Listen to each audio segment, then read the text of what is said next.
నా పేరు డొంకాడ హరిహరరావు. నేను రెవెన్యూ డిపార్ట్మెంట్‌లో 32 ఇయర్స్ చేశాను. జూనియర్ అసిస్టెంట్‌గా జాయిన్ అయ్యి నేను ఎంఆర్ఓగా రిటైర్ అయ్యాను. నా సర్వీస్‌లో ఇలాంటివి చాలా చేశాను. ఎప్పుడూ ఎంకరేజ్‌మెంట్లు ఇవి వస్తే నేను నా ఉద్యోగమే ధ్యేయం అనుకుంటూ నేను ప్రజలకు సర్వీస్ చేశాను. అంతేగాని ఒక ఎంఆర్ఓ అయ్యుండి నా కొడుకు 2011లో కొనుక్కుంటే, ఈ రాజకీయ నాయకులు ఇలా చేస్తున్నారంటే ఇంకేం చెప్పాలండి? ఒక ఎంఆర్ఓకే దిక్కులేదు. ఒక ఎంఆర్ఓ కొడుకని కూడా తెలుసు వాళ్ళకి. అయినా వాళ్ళు ముందుకొచ్చారు, ఆక్రమణకొచ్చారు. ఆ! లా మేకర్స్, లా బ్రేకర్స్ అయితే ఎవరికి చెప్పుకుంటాం చెప్పండి? ఎక్కడుంది న్యాయం చెప్పండి? ఎవిడెన్స్ యాక్ట్ సెక్షన్ 90 ప్రకారంగా they should not enter into my Sons plot. అది నేను చెప్పదలుచుకుంది. నేను చెప్పుకున్నది ఏంటంటే, ప్రజలకు మేలు చేయండి. చిన్న, పెద్ద ఏదో డబ్బులు అప్పుడప్పుడు కొనుక్కొని ఇచ్చేసి కొనుక్కుంటారు. అలాంటి ఆక్రమణ చేస్తారేంటి? మీ స్థలం అయితే నేను ఆక్రమణ చేయగలనా? మీ నోటీస్‌లో లేకుండానే? మా నోటీస్‌లో లేకుండా ఒక ఎంఆర్ఓ కొడుకని తెలుసుండి, మా అనుమతి లేకుండా, మా నోటీస్‌లో లేకుండా, మా నాణ్యతలు లేకుండా వచ్చి దోదరుపుగా చేస్తే ఇంకేముంది? ఇక్కడ ఎక్కడుందో న్యాయం చెప్పండి? ఏంటి వ్యవస్థ చెప్పండి? నేను కోరుకునేది ఏంటంటే, ప్రజలకు మంచి చేయండి. మీరు బాగుపడండి. మంచి పేరు తెచ్చుకోండి. ఇలాంటివి చేయకూడదని నేను కోరుకుంటున్నాను. ఇప్పుడు ఆయన ఎటువంటి న్యాయం కావాలి? ఆ! ఎటువంటి న్యాయం అంటే వెంటనే ఈయన తక్షణమే ఇలాంటి పనులు ఆపాలి. ఆపి మంచి నాయకుడిగా పేరు తెచ్చుకుంటే మంచిది. ఇలాంటిది కాదు. మేము కూటమి ప్రభుత్వం వచ్చిందని మేము చాలా సంతోషించాం. ఆంధ్రప్రదేశ్‌కి మరియు ఆంధ్రప్రదేశ్ ప్రజలకి స్వర్ణయుగం ప్రారంభమైందని చెప్పి మేము చాలా సంతోషించాం. కానీ ఏమిటి ఈ అరాచకం? ఒకసారి గమనించాలి. గౌరవనీయులైన సీఎం గారు చంద్రబాబు నాయుడు గారు, గౌరవనీయులైన డిప్యూటీ సీఎం పవన్ కళ్యాణ్ గారు దయచేసి ఈ ఈ ప్రాబ్లమ్‌ని తమ సొంత ప్రాబ్లమ్‌గా చూసి మాకు న్యాయం చేయవలసిందిగా మేము కోరుకుంటున్నాం. నేను ఇక్కడ ధర్మపురి విలేజ్‌లోని ఎస్సీ రైల్వే లేఅవుట్‌లోని సత్యసాయి నగర్ కాలనీలో మాది ప్లాట్ నెంబర్ 95 అండి. సెప్టెంబర్ 24న నేను నా సైట్ ఎలాగుంది చూడడానికి, పొజిషన్ చూడడానికి వచ్చాను.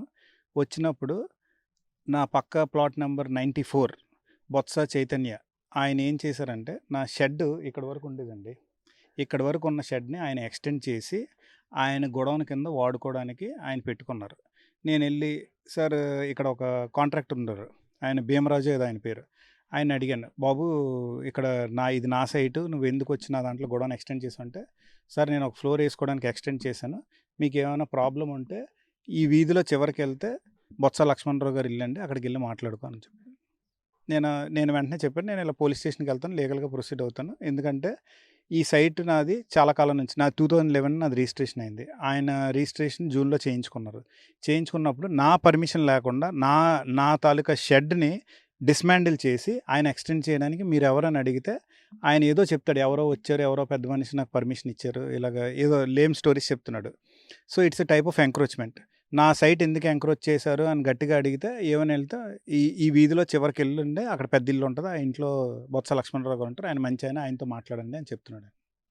మేము కలెక్టర్ని కలిసాం. కలెక్టర్ గారు ఏంటన్నారంటే ఎంఆర్ఓకి, ఆర్డీఓకి ఫార్వర్డ్ చేశారు అప్లికేషన్ ఫార్వర్డ్ చేసిన తర్వాత వాళ్ళు వచ్చి సైట్ స్టేటస్ చెక్ చేస్తానన్నారు.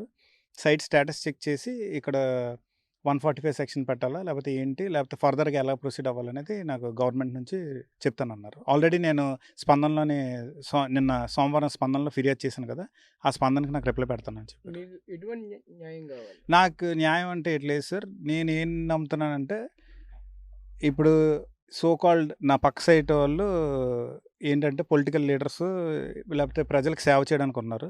అంతేగాని ప్రజలను దోచుకోవద్దని చెప్పదలుచుకున్నాను. అండ్ వన్ మోర్ థింగ్, నాలాగా ఆ ఎదురు సైడ్ కూడా ఆక్యుపై అయిపోయింది. ఆ ఎదురు సైడ్ కూడా ఎంకరేజ్ చేశారు. ఇలాగా ఎవరిని బాధ పెట్టొద్దు, పేదవాడిని, మధ్యతరగతి కుటుంబస్తుని ఇబ్బంది పెట్టొద్దు అని ఆ రాజకీయ నాయకులను వేడుకుంటున్నాను. ఇప్పుడు మేము డిప్యూటీ సీఎం పవన్ కళ్యాణ్ గారిని కోరుకుంటున్నాం అండి.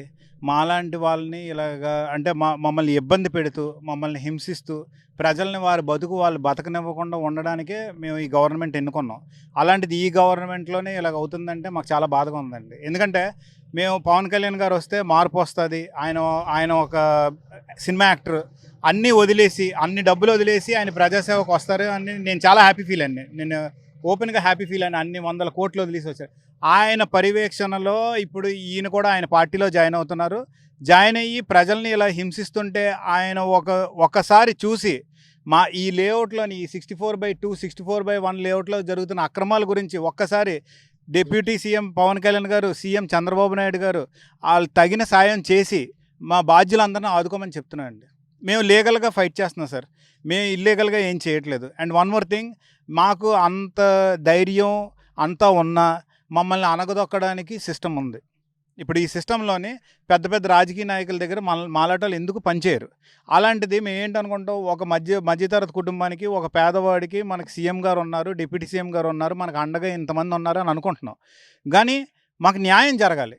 ఏదైనా న్యాయం జరిగితే yes, the government is there for us. We voted for this government, we need them to help us. మరిన్ని వీడియోస్ కోసం ఛానల్ ని సబ్స్క్రైబ్ చేయండి, లేటెస్ట్ అప్డేట్స్ కోసం వాట్సాప్ ఛానల్ ని ఫాలో చేయండి అండ్ లింక్ డిస్క్రిప్షన్ లో ఉంది.